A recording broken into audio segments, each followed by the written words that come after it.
You're not alone, but you feel like you are. Even in a room full of people, even with a partner, a family, a smile on your face, there's something inside you that no one else seems to see. A silence, a distance, a strange ache that follows you everywhere. You can laugh, you can talk, you can work, but underneath it all, you feel disconnected, not from the world, from yourself. And that is a loneliness most people will never understand, because it doesn't come from being isolated. It comes from being unseen. Carl Jung didn't think loneliness was just about being alone. He thought it was a spiritual crisis, a sign that your soul is starving for connection, not with others, but with who you really are. And here's the terrifying part. The more you try to fit in, the more you perform. The more you bury the real you to be accepted, the lonelier you become. Because what people are loving isn't you. It's the mask, the edited version, the socially acceptable version, the version you created so you wouldn't be rejected. But deep down, if they don't see the real you, then even when they love you, you still feel alone. This is the kind of loneliness Jung warned us about, the one that grows when you live in contradiction, when the external world believes one story, but your internal world is telling another. You smile, but inside you're crumbling.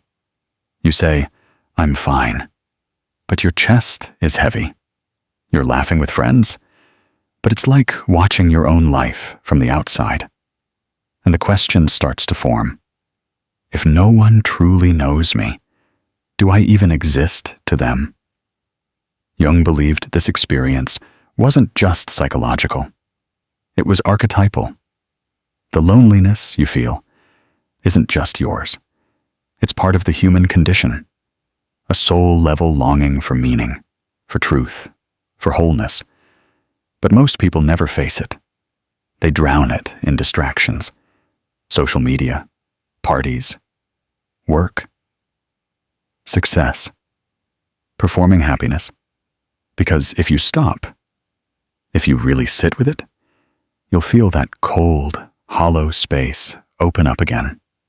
The one that whispers, "You're not home, even in your own body." So what causes this kind of loneliness? It starts small. You censor yourself to avoid conflict. You act normal so people won't think you're strange. You hold in emotions because you were told you're too much. You change your voice. You filter your thoughts. You shrink your truth. And slowly, bit by bit, you start abandoning your inner world to survive in the outer one. And even if people love you, they don't love the real you. They love the version you've been curating. So when you lay in bed at night, or stare at the ceiling in silence, or sit at a dinner table surrounded by laughter, that haunting feeling rises again. They don't know me. And maybe I don't either.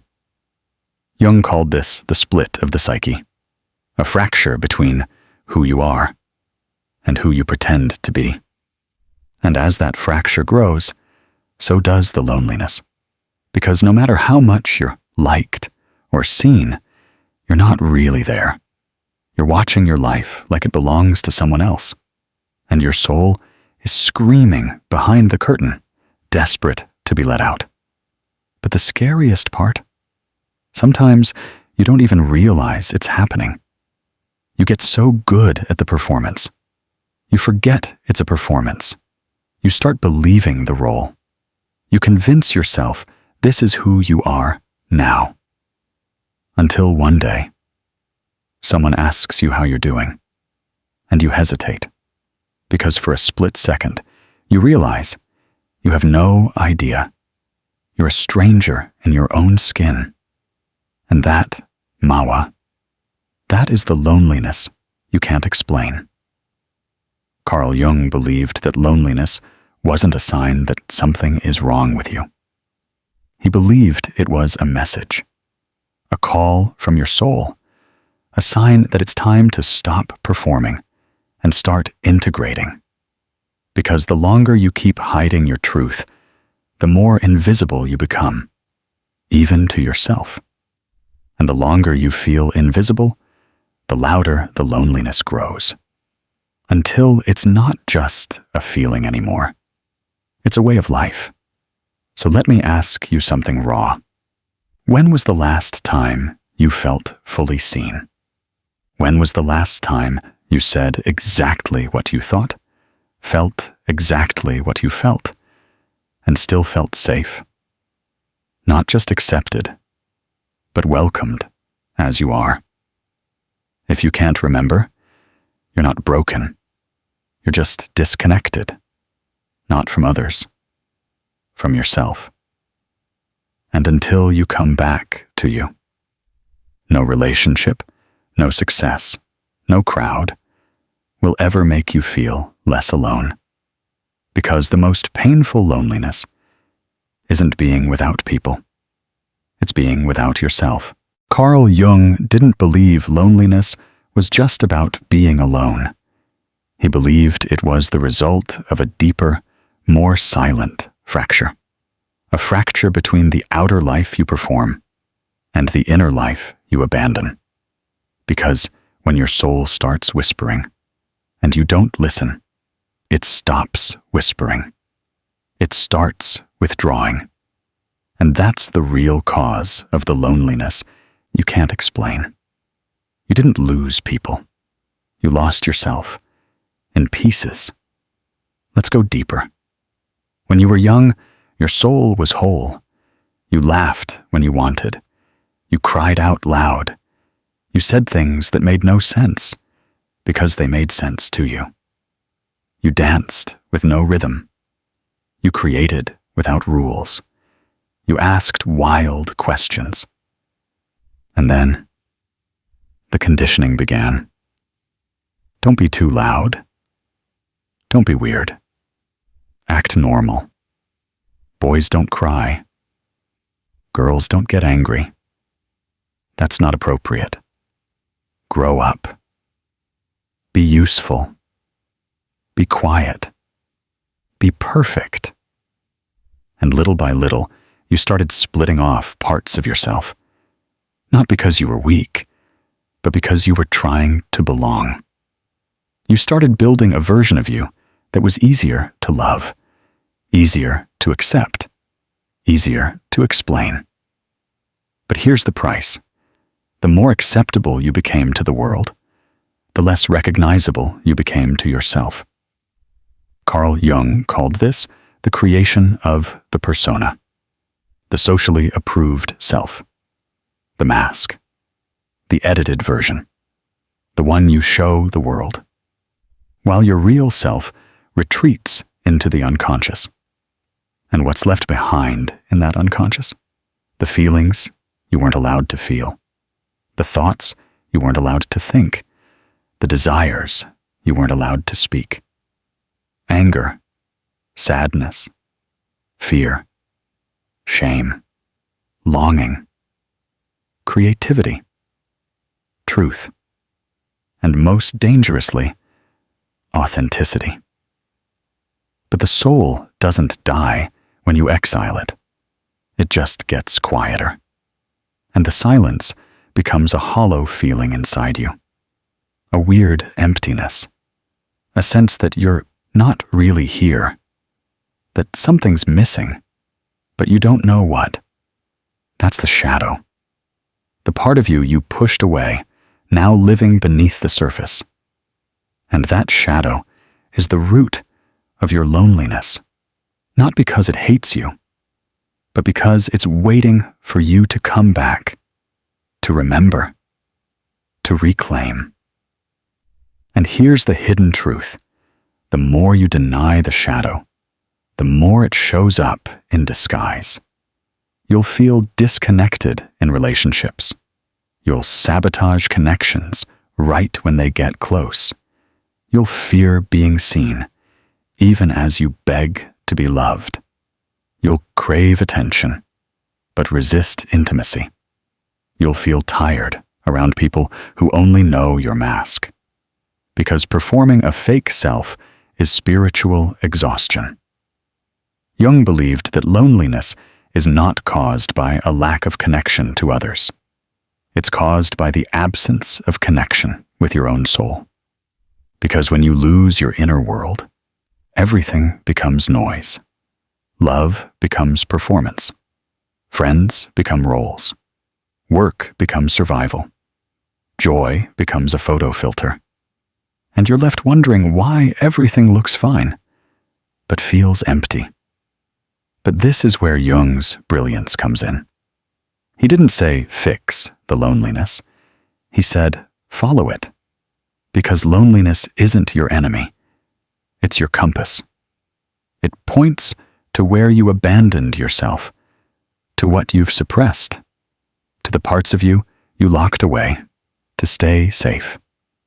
And when you stop running from it, when you stop distracting yourself with validation, perfection, and busyness, you hear something you haven't heard in years.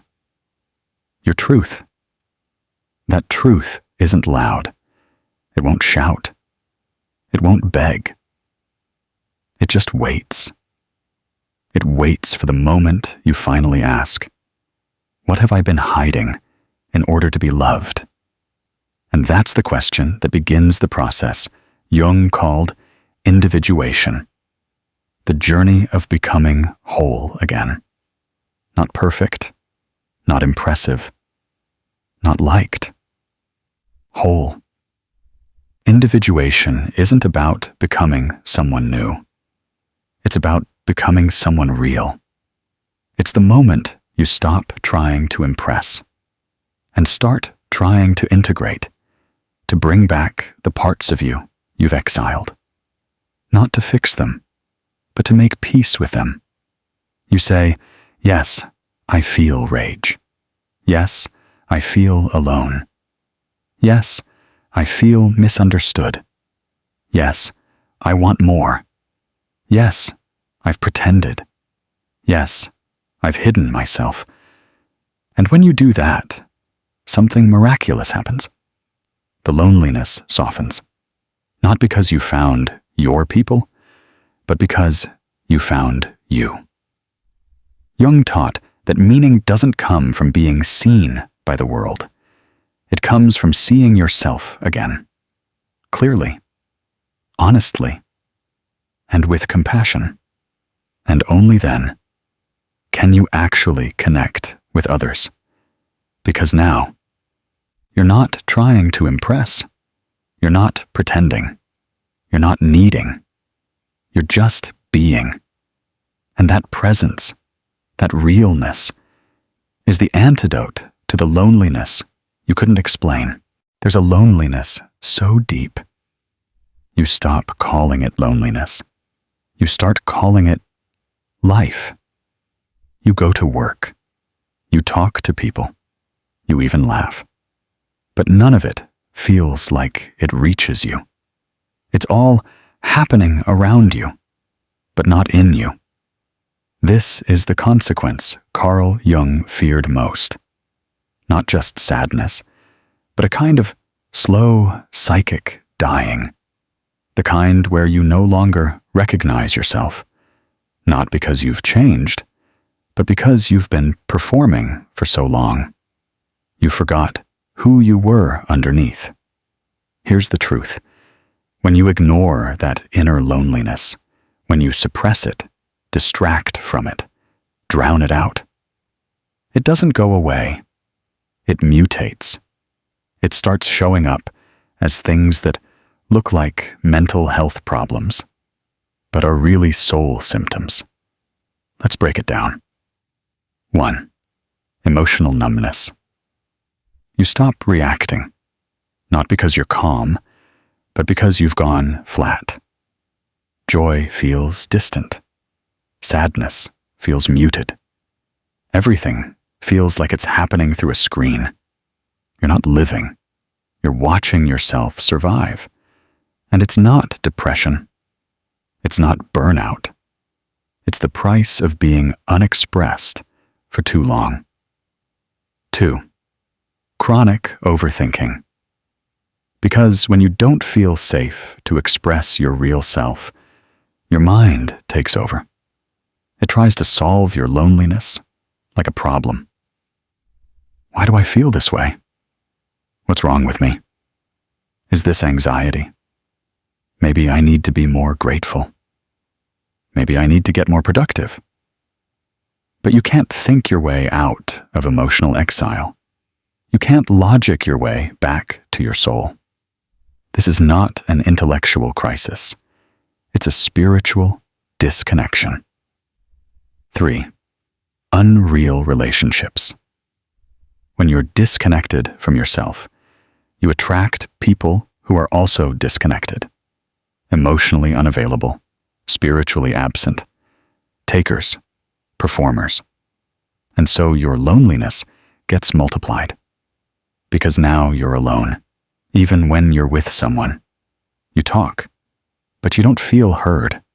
You're touched, but you don't feel held. You're seen, but not recognized.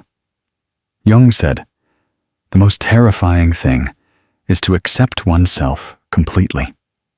And yet, until you do, you'll keep ending up with people who can't accept the real you either. 4. Addiction to stimulation. The more alone you feel, the more you chase noise. You scroll for hours. You binge watch shows you don't care about. You talk without depth. You eat when you're not hungry. You shop when you're not lacking. You sleep to escape. Because silence isn't peaceful anymore. It's threatening. Because in the silence, you feel the weight of what's missing. Yourself. And here's the scariest part. The world is built to keep you here. We're surrounded by fake connection, surface conversations, performative love, relatable content that never touches your core. We're trained to stay distracted, to stay pretty, to stay productive, to stay polite, but not to stay authentic. And because everyone's doing it, we all look fine. But deep down, millions of people are walking around, lonely as hell, too ashamed to say it, too scared to feel it, too numb to even notice it anymore. This is what Jung warned about. Loneliness does not come from having no people around you. It comes from being unable to communicate the things that seem important to you. And when you've suppressed those important things long enough, you start believing they don't matter. Or worse, that you don't matter. That's not depression. That's meaning loss. That's what happens when your soul becomes a stranger, and you just keep pretending. But let's go deeper into the consequence. When you live in this kind of loneliness long enough, you start rejecting real intimacy, not because you don't want it, but because you've convinced yourself you don't deserve it. So when someone tries to get close, you sabotage it, you close off, you push them away, or you become clingy and overgive because you're terrified they'll leave, not because they're the problem, but because your inner exile taught you the connection is dangerous, that being seen means being judged, that being honest means being abandoned, that being real means being too much. This is what unintegrated loneliness creates. Self-erasing behavior.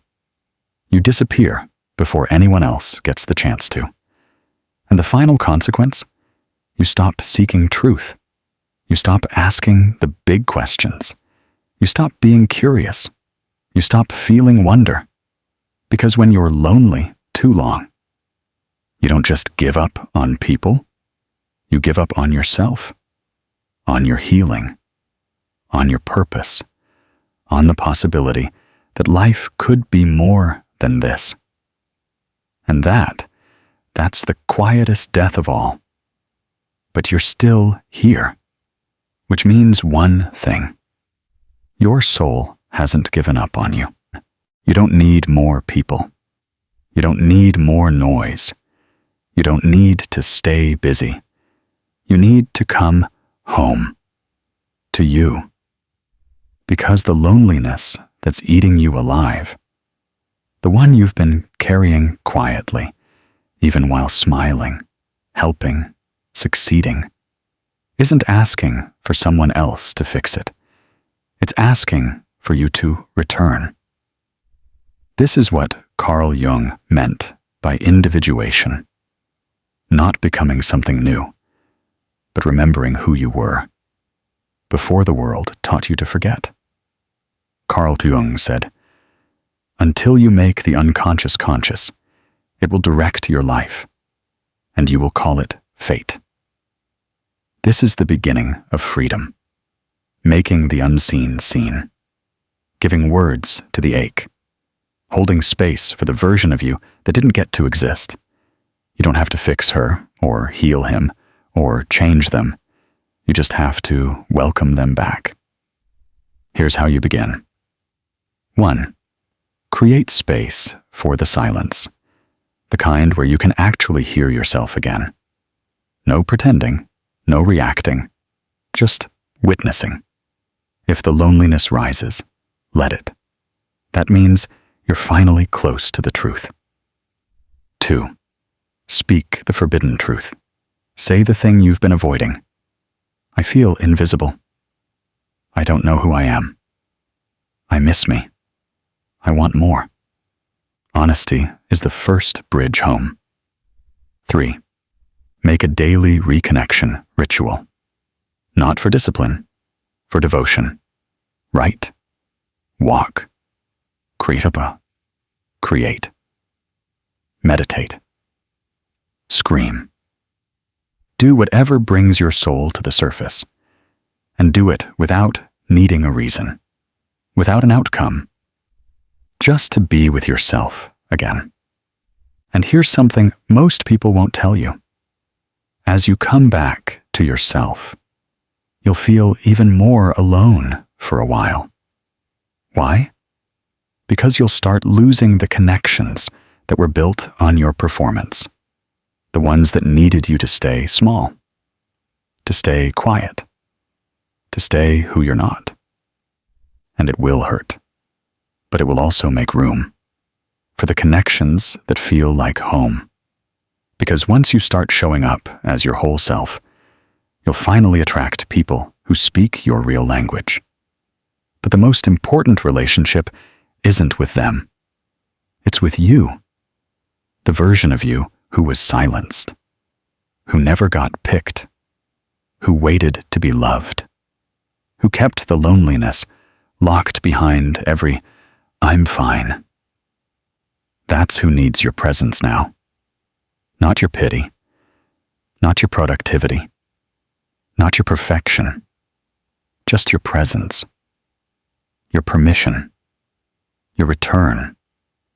Because this isn't about escaping loneliness. It's about transforming it, turning it from a prison into a path, from silence into signal, from ache into alignment. Jung didn't say the shadow is evil. He said it's essential. And your loneliness? That's your shadow asking to be seen, not to be erased, but to be reclaimed. So if you're tired of pretending, tired of feeling unseen, tired of wondering why the love around you still doesn't fill the void, start with this. Come back to you. That's the first step to wholeness. That's where the real life begins. And that's where the loneliness starts to fade. Not because someone saved you, but because you stopped leaving yourself behind. Comment below, "I'm coming home to myself." Let's see how many souls are done performing and ready to return. And if this video made you feel something real, like subscribe to Psychatic, drop your thoughts below. And if this touched you deeply, consider sending a super thanks. Because the world needs more people who are done hiding their truth.